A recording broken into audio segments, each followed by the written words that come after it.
Hi, this is the fourth video in a series of video about factoring trinomials.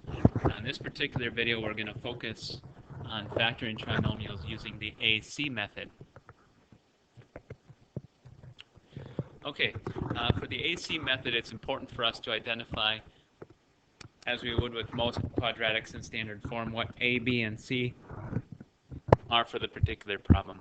So for the first one we have here, number 1, A would be 1, B would be 5, and C would be 6. In the AC method, we're going to multiply first A times C, which in this problem will give us 6. I have the two arrows down here indicating we're looking for two numbers that have a product of 6, and I put it at the same level on my work as B, so I can figure out two numbers that have a sum of 5 and a product of 6. Those two numbers turn out to be 2 and 3. It's important for us to identify those two numbers. What we're going to do for the next step then is we divide both of those by A. So we're going to divide by 1, divide by 1. If those are simplified fractions, I circle them to indicate I am done with those, and I'm going to use those to help make the factored form. A term that we use would be bottoms up, which would give us x plus 2 times x plus 3. So it's 1x plus 2 and 1x plus 3. And there would be the factored form.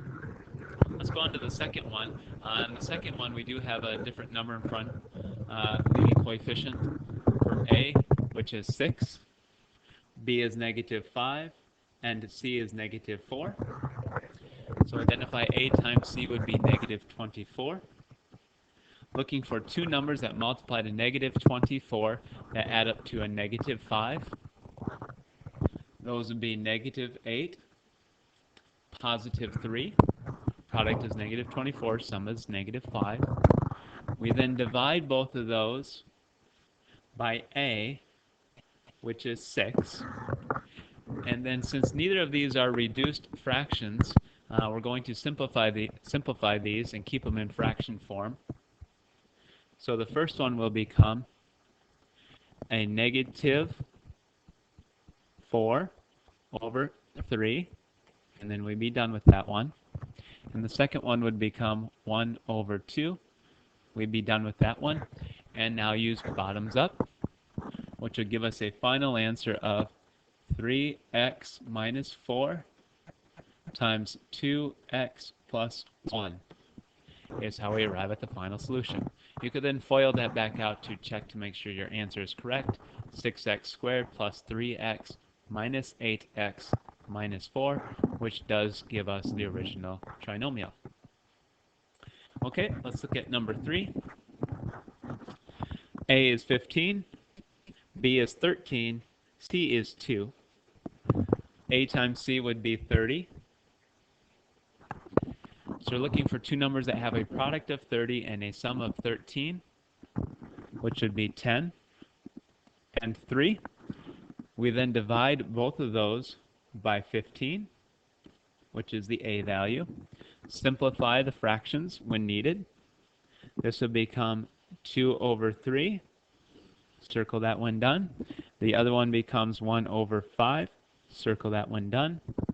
And bottoms up, we would get 3x plus 2 times 5x plus 1.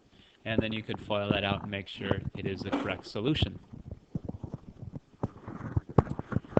The fourth problem here, I picked this one on purpose because it is a problem that would be typical of a gravity type problem, or we're maybe kicking a ball into the air at a velocity of 22 feet per second, and gravity is pulling this ball back toward the ground, and we kick this ball from an initial height of 3 feet.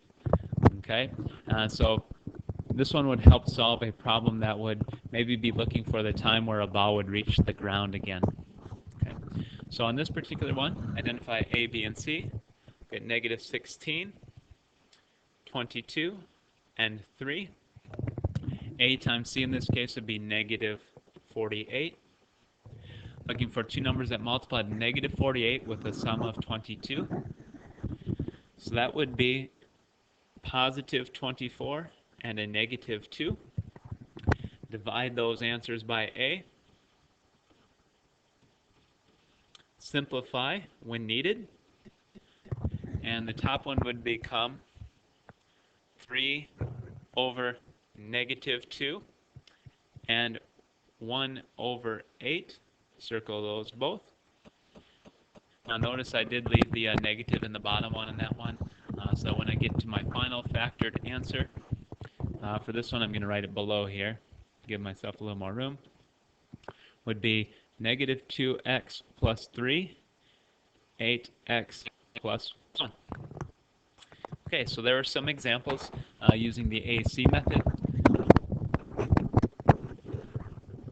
I'd encourage you now to pause the video and try these 4 problems, and after you pause it and try the problems, I will display the answers coming up here, so I will pause it this time. Okay, welcome back. Here we go. I'm going to show the final solutions for 5, 6, 7, and 8. Problem number 5 would be x plus 1 times x plus 9. Problem number 6, x minus 7 times 4x plus 3. Problem number 7, x plus 3 times 2x minus 5. And problem number 8, negative 2x plus 5 times 8x plus 1. Hope you enjoyed the video. Thanks.